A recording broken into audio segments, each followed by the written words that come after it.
Well, good afternoon, everybody. Thank you for joining us for this webinar on the half-year results of Bonhôte-Immobilier and the information about the capital increase that will take effect next week. It's a real pleasure because, of course, we have a bunch of very exciting news to give you about the developments, the recent developments in Bonhôte-Immobilier, and lots of very interesting projects that are going on. And we are really very happy to share that with you. As you might have already have seen last week when we published our half-year figures, things are developing very well on the figures front. As you can see, the total asset of the funds have increased from 900 million 85 million to 1.055 billion. So the 1 billion mark has been well passed, and we still find opportunities in the market to grow the portfolio. The net asset value is slightly increasing, as you said, as you've seen also in the report. At this net asset value, the gross yield of the portfolio is well north of 5%. So that means that this asset value is not very aggressive. We have been able to increase rental income, something like 4%. Compared to half-year figure of last year. This is despite the COVID effect that has taken a bit of out of our rental income. We'll come back later to that, but despite that, rental income have been up 4% compared to last year. That gives us with a net profit for half year, which is a bit more than 6% above last year. And given what's expected to happen in the second half, we can already say that the dividend is safe and if anything might be slightly increased. You can see that the delinquency rate is slightly up. That's due mainly to the COVID effect. Otherwise, we don't have any trouble with tenants asking for reduced rentals or things like that. So everything is fine on that front. The leverage ratio has been very stable in the last few years. We'll see that later on, and that's our objective to have a leverage ratio maybe at 25%, which is very safe for investors and gives us the flexibility to be active in the market and still being able to buy if something crossed the road.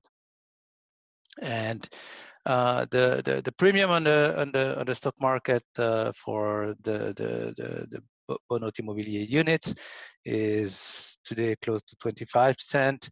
That shows that the investors have confidence in our way, in the way we manage the portfolio, and in what we can deliver in the future. I've told you a bit about the dividend. It's been increasing slightly over the last 5 years or 10 years.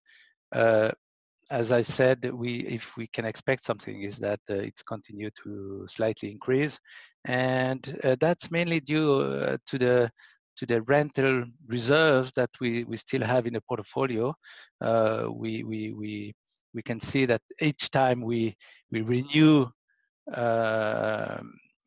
or we relent an apartment, rentals tends to go up still because the average level of our rents still remains under market prices.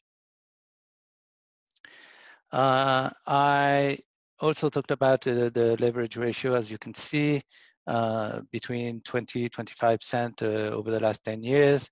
We are very comfortable with that range. We have, however, in the pipeline a few things to buy, and with those new units and properties coming into the portfolio, the leverage ratio will climb above 30%. And that's the reason why we are going through a capital increase starting from next week.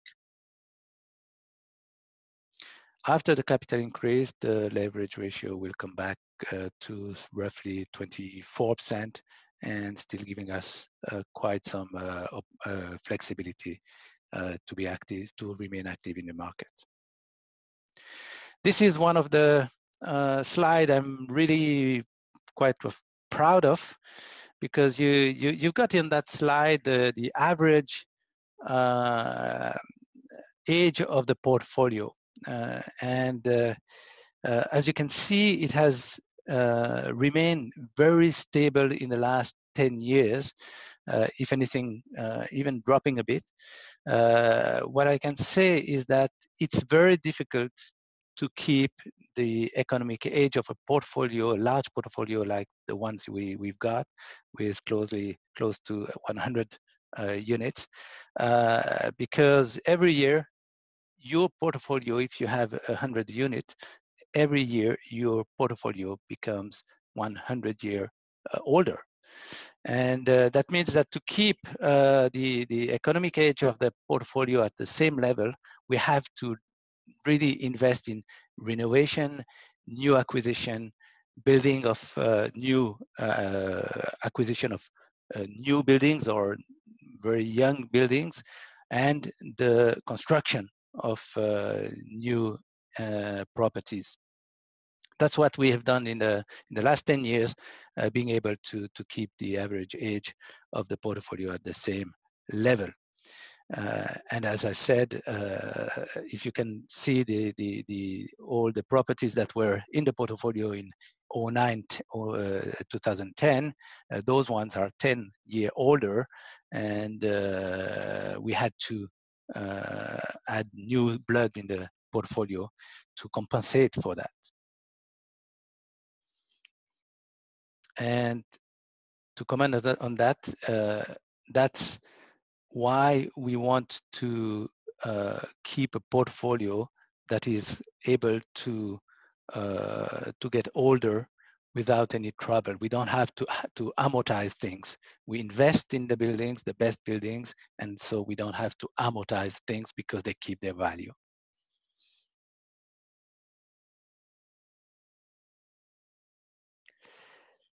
We talked about COVID before. You have here a slide on the effect of COVID on the portfolio. We have something like 20% of our portfolio which is composed by commercial incomes, rentals, and you can see the details there. And you don't have a lot of sectors that really have been closed and impacted by the COVID. Of course, you have the restaurants, some doctors, all the retail shops, and so on, and some linked to leisure, fitness, and so on. But otherwise, mostly our commercial units were occupied, and people were still working in them, and they were not closed. And that's why, in fact, the impact of the first wave is now known, and it's going to be 0.65% of our annual rental income. So that's a very limited effect, less than 1% of our total income. And it's closed, and we won't have any surprise on that. And the good news is that we didn't lose any tenants at that point. We found an arrangement. All our tenants were able to restart their business and so on. So we are very safe on that front. There is a second wave, however, mainly on the Geneva area, and where restaurants and the retail shops have been closed again. but that's going to have a very limited impact on the portfolio and our total income, because as you can see, the total impact is going to be lower than 0.12% of the total rental income. So it's how do you say, it's something that is mostly behind us, and we don't see any long-term effect on the portfolio. Something we've gone through in the last I would say 12, 18 months. We've started a large program of data mining and data analyzing.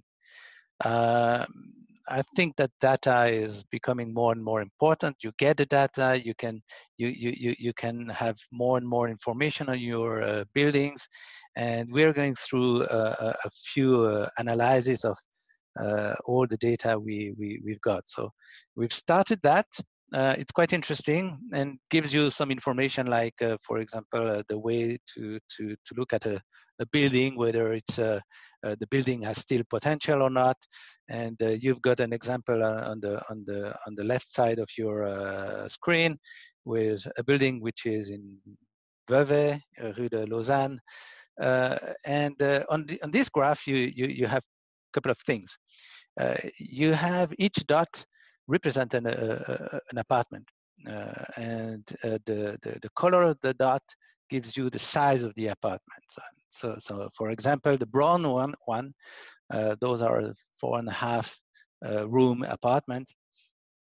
And then you can see on the graph two things. What is the rent for this apartment on the left? Goes from 100 to 300, 350 francs per square meter. And then you have the length of the tenant when the tenant has entered the apartment.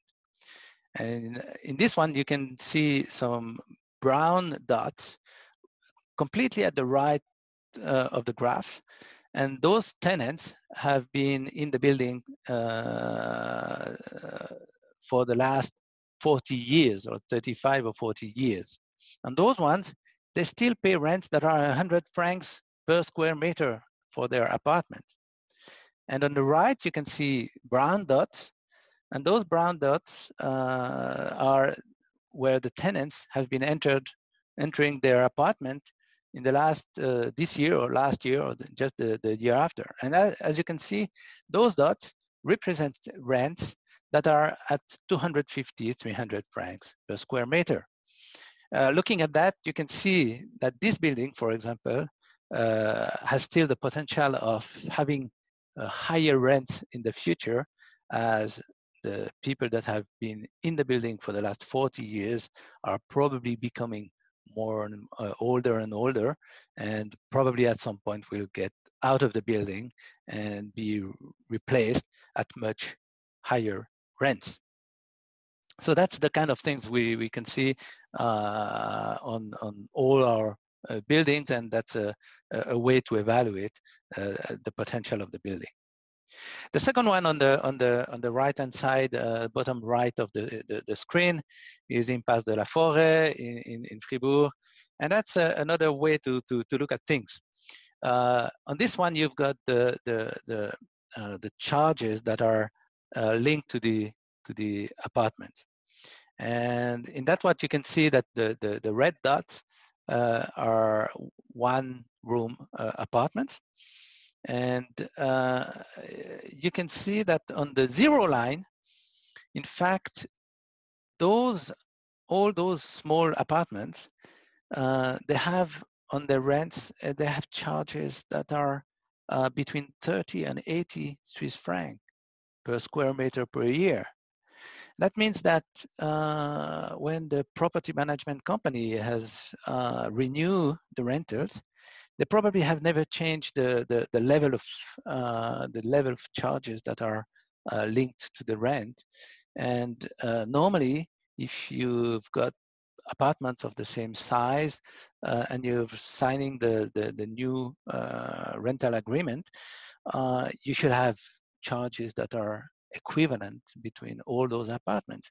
And in that case, you can ask yourself, what is the property management company doing? Normally, you should have in all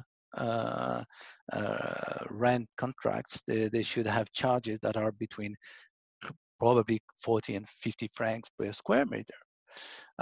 So that's a way to evaluate the work of the property management companies that we are working with.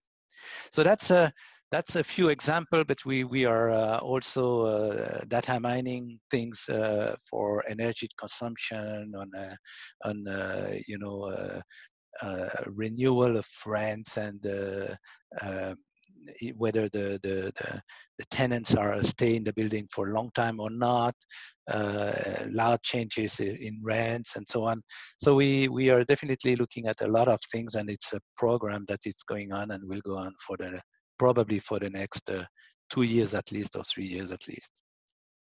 The goal is, of course, always to improve and to optimize the rental income of the portfolio and the attractiveness of the apartments. Besides working on the existing portfolio, we are also making new acquisitions. And in the last year, we've started, since the beginning of 2020, we've started to invest a bit in the German-speaking part of Switzerland. Why? Until then, we were invested in the French-speaking part of Switzerland. But don't forget that we are a real estate fund that invests directly in the buildings, and that we have to pay taxes. For that, the owner of the units of the fund do not pay any taxes, whether it is on the capital or on income. But we have to pay the taxes instead. So in the French-speaking part of Switzerland, with yield coming down on the properties, the tax burden is definitely increasing a lot, especially in an area like Geneva. In Geneva, you pay something like 1.2, 1.3% between the ground tax and the income tax and the capital tax. That's what you pay on your rental income. If you have a rental income that is gross 3.5%, net 2.7%, you take out 1.2, 1.3% in taxes, you remain with 1%, 1.5% maximum in income, net income. It's not really worth it. So we started to move towards a region area where taxes are much lower, and that's why we have bought some properties in the German-speaking part of Switzerland, meaning Thurgau with Arbon. As you can see, it's close to 20 million piece of real estate. Gross rental income 4.3%, to give you a balance between what I said before. To get the same net income, you should be able to buy properties at something like 5.6, 5.7% in Geneva. So that's a very attractive, and it's really accretive to the unit holder. The same for Wangen bei Molten. We have a property here with a 5% rental income, and there again, it gives you a very nice net income, even more after-tax income, because in Solothurn Solar, the taxes are very low on real estate. So that's a direction that we have taken, and it's probably to be we are going probably to add some more of those properties in this German-speaking part of Switzerland in the next year or at least months. As you probably know, we've gone also through some developments, new construction. This one is in Neuchâtel. We built 15 apartments. We were thinking of keeping 5 and selling 10. At the end of the day, we decided to sell the 15. It was very, very quickly done. Very high quality, view on the lake, very good location. It has been sold at 6.5 thousand Swiss franc per square meter. Quite attractive price for the quality and the location. It's going to give us a 2 million profit before taxes. What I can say is that we decided to sell everything because when we started to sell, we wanted to, there are three entries to this building. We were thinking of selling 2 and keeping 1. But at the end of the day, when you start selling the apartments, you can see that you don't know why people want one apartment in one entry, and the second one in the second entry, and the third one in the third entry, and it's really a patchwork. You cannot decide they will buy all in those 2 entries. It was really a patchwork, so it's completely unrealistic to keep an apartment in the first entry, 2 in the second, and another 2 in the third. So we decided to sell everything. But quickly done, nice profit, and we'll move forward. We still have also some large projects going on. This one you know about. It's Boga, also in Neuchâtel, close to 18,000 square meter, 180 apartments to be built. Things are moving forward. We made a competition, and it's an architect in Fribourg who won the competition. He's going to follow us until the end. We decided to work with them. It's a very well-known architect bureau, so it's very fine. We will be working on the final plans of the building through 2021, and we expect the end of next year to have the permit to move forward with the construction. Investment 60 million, so quite large. The beauty of this plot is that it's really very beautiful view on the lake, close to school, close to the motorway, close to train station. It's really close to shops, and it's a very nice location. Quiet, no motorway. Close, very close. Underground, yes, but not overground.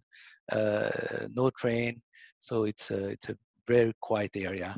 And whatever happens when this comes to the market, it will be completely full without any risk.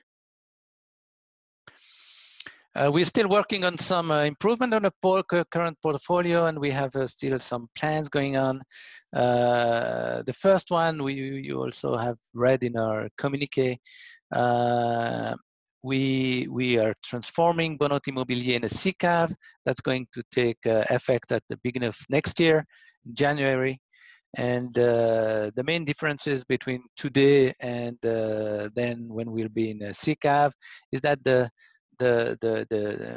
properties will be registered as being owned by Bonhôte-Immobilier SICAV. Today,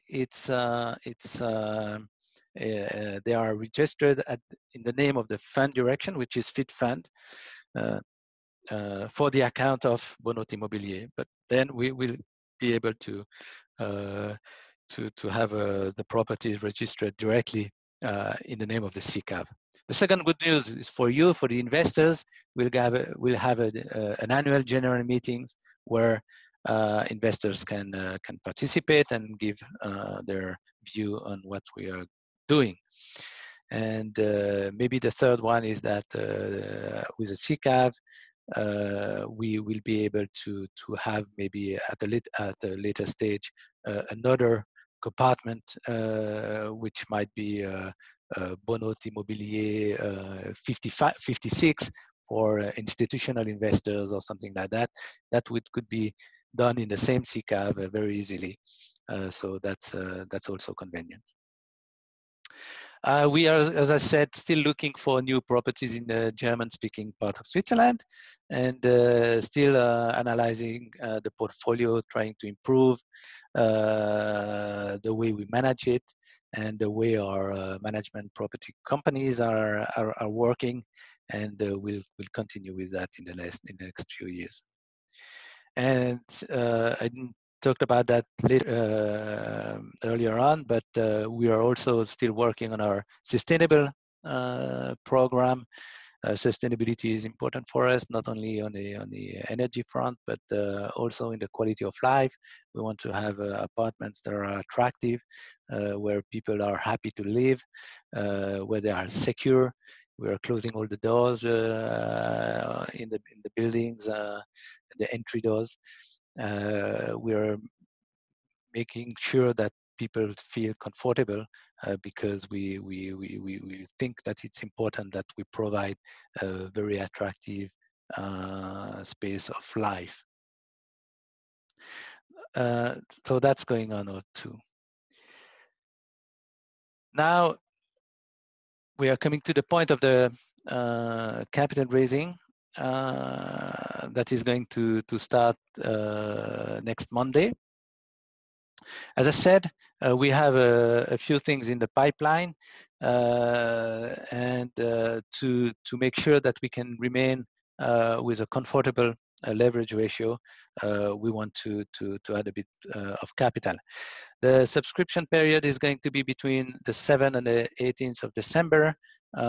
Trading upright, you've seen that between the 7th and the 16th, and the distribution of the new units will be December 22nd, just before Christmas. We decided to make you a Christmas gift. 10 existing units give the right to buy a new one, so it's not a large capital increase. We've always gone through small steps, as we've done with the optional dividend every year, where you can choose between reinvesting the dividend or not. And the last capital increase was done in 2015, so that's 5 years ago. Price will be 124. Actual price of the units on the stock exchange is 154. And the target is to raise 75 million. What we've in the pipeline to deploy this capital increase, two things. First one is a new group of properties. Those one are what we call enterprise hotels.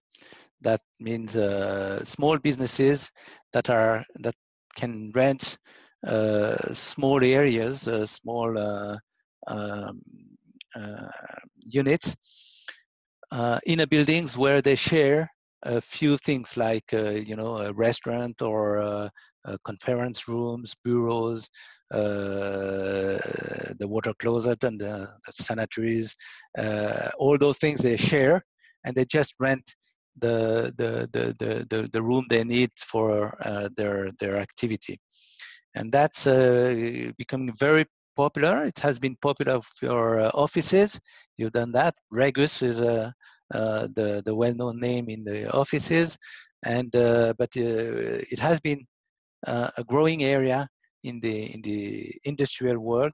Here we are talking about really light industrials, meaning it's more R&D operations. It's not really heavy constructions or whatsoever. It's really offices, R&D, small productions, prototyping, those kind of things.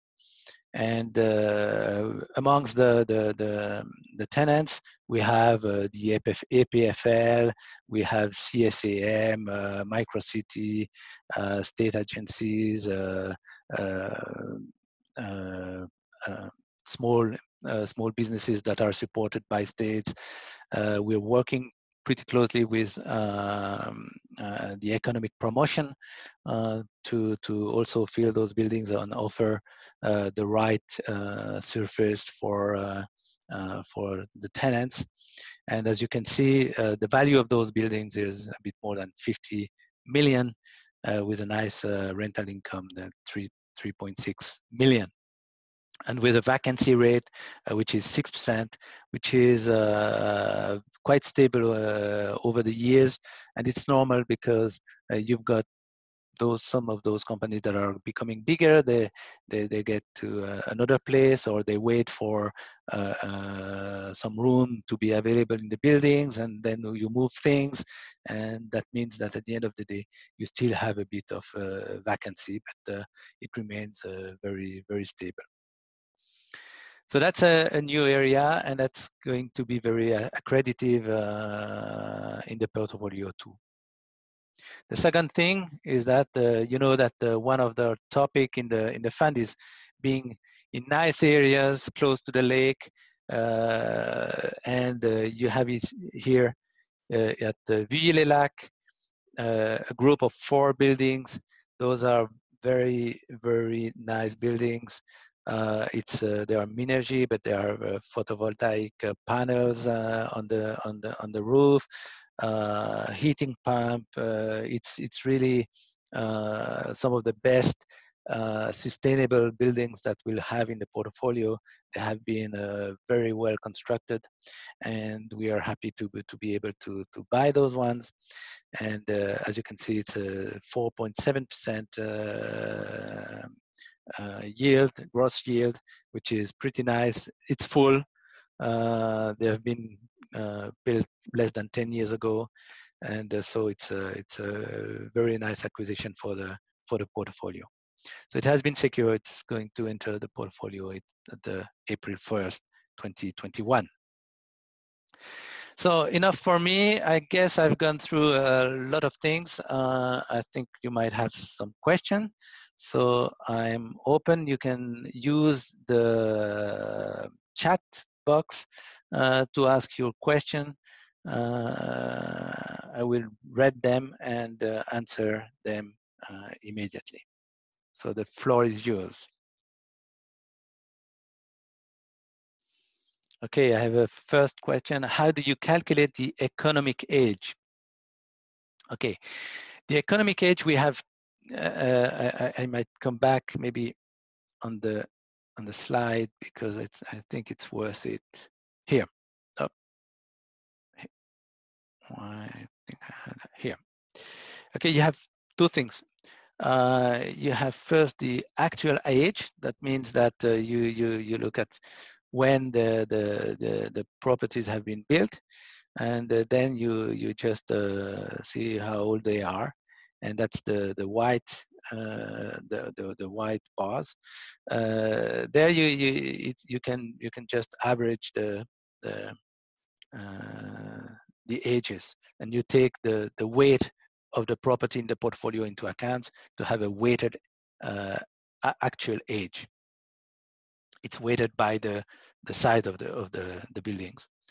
And then you take those buildings. They might have been refurnished. You have changed the heating system. You have changed the windows. You have made them younger because you have invested on the buildings. And given what you've invested in a building, a few things are new.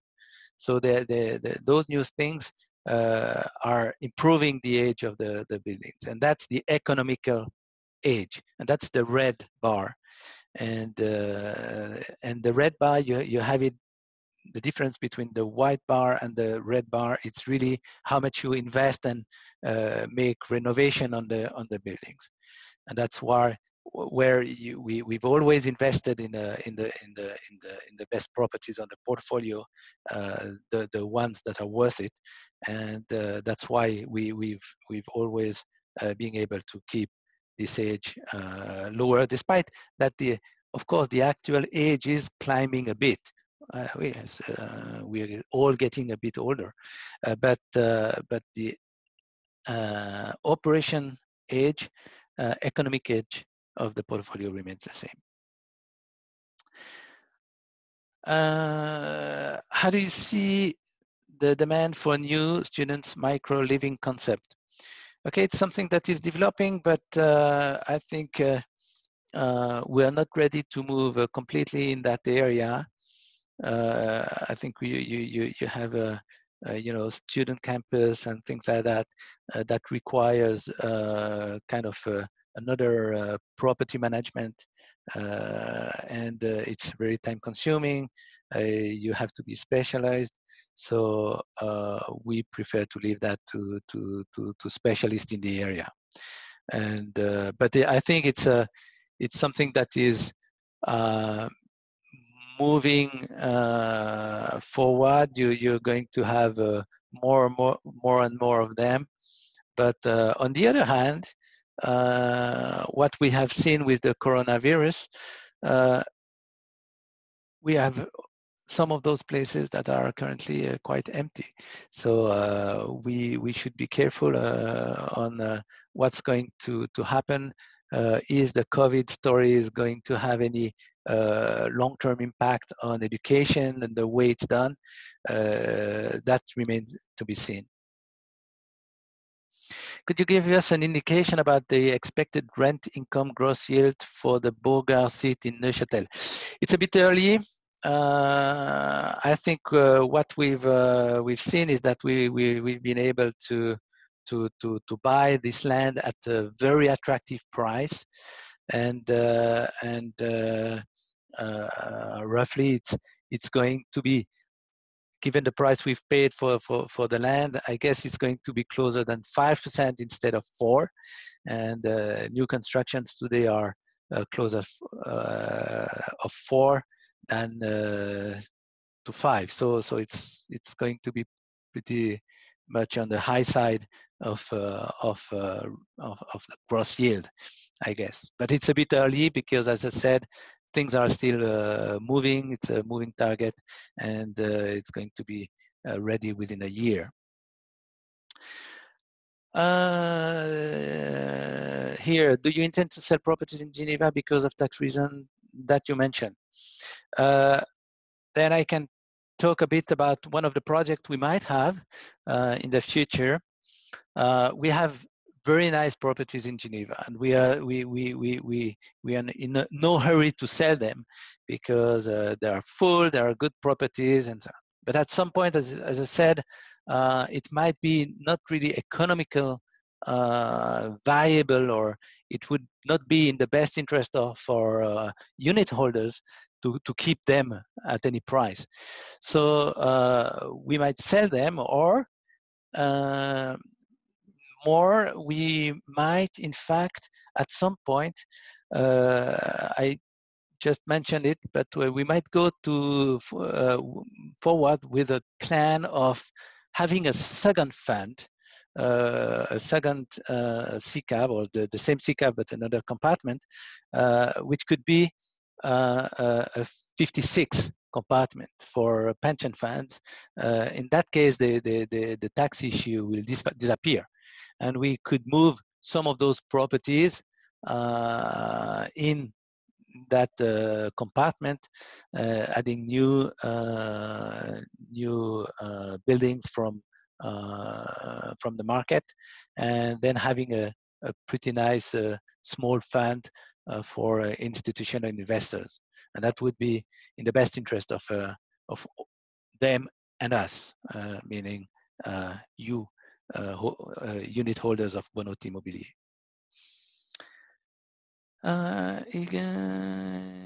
Lausanne Neuchâtel University. Yeah, that's linked still with the student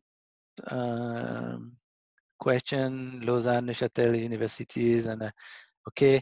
There's something also. Don't forget that in the last few years there has been a rush towards building new apartments or studios or rooms, small apartments for students. And I think at some point we've got close to enough of them. So no hurry for that, as I said. What is the reason for the non-realized capital loss of 3.4 million in first half? There is it's not really an event. It's we kept, for the half year figure, we don't adapt the discount rate. We don't adapt anything. And all the portfolio is just becoming six months older. And so that means that it's just because of the portfolio getting older, there is a reappraisal of the value of the properties. And as nothing has gone through, there were small differences in the portfolio. And the second one is that because of COVID, we did took some reserve on the future potential vacancy rate, and we increased the vacancy rate, the potential vacancy rate for the future on all our commercial properties, or not all, but large number of commercial properties, and it's a way of being prudent. And if you increase that, it's an increase of how do I say that? It's an increase of the reserve if things goes right. Last year we had a significant gain. That's right. But last year, rates have been decreasing so quickly that we had to decrease slightly with 5 basis points the discount rate at mid-year, because we were really too far from the market at that point. So, but between March and now, we were roughly at the same level, so there were no reason to move that. Okay, I have a last question here that says, with the SICAV, will the optional dividend remains the same? And are we keeping the possibility to reinvest the dividend, or to choose between reinvestments or cash? To this point, we will keep it. It's something that has been very appreciated by the unit holders, because 3/4 of them just do reinvest their dividend, and I think we're going to keep that in the future. One thing for sure, it's going to be slightly different, because as I said, we're going to introduce an annual general meeting that is going to have the right to accept or not accept the dividend. And so we won't be able to pay the dividend before the general meeting has approved it. And that means that we are going to pay the dividend a bit later in July. Instead of paying it in the first part of July, we're going to pay it in the second part of July. Will, another question here, will the switch into the SICAV have an impact on the TER? All the SICAV transaction is completely free of charges for the investor. So there will be no change for the investor.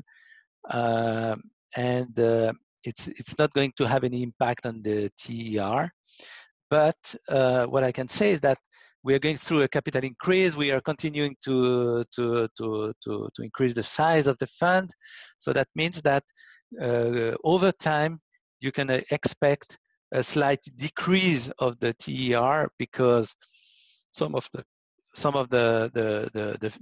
fees and everything, they are not necessarily linked to the size, but more on the fund itself.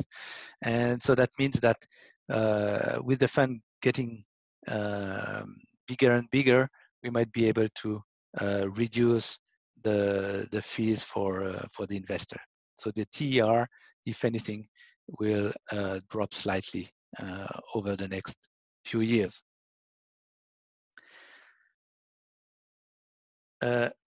One last question.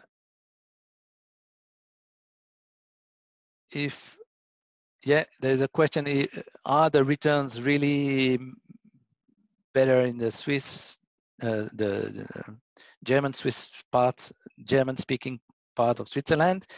As I said, they are slightly higher than in the French-speaking part overall, but on a gross basis, but not to a very large extent. What makes really the difference is the tax issue. The tax on capital, for example, you know, in the French-speaking part, you are often at 0.6, 0.8% of the value of the property. In the Swiss-German part of Switzerland, very often you have 0.1, sometimes 0 or 0.2. So that makes a huge difference when you go back to a net income. So. Okay, I think we've gone through lots of questions. If you have other question, anything, just go on the website. You have all the details on the people working for Bonhôte-Immobilier. You have the phone numbers or email address. So don't hesitate to contact us, ask us some question. If anything, we are at your complete disposal. And don't forget the capital increase starting next week, Monday next week, and I think we should have a very exciting period in front of us. And thank you again for joining us this afternoon, and I wish you a very good end of the day. Thank you. See you soon. Bye.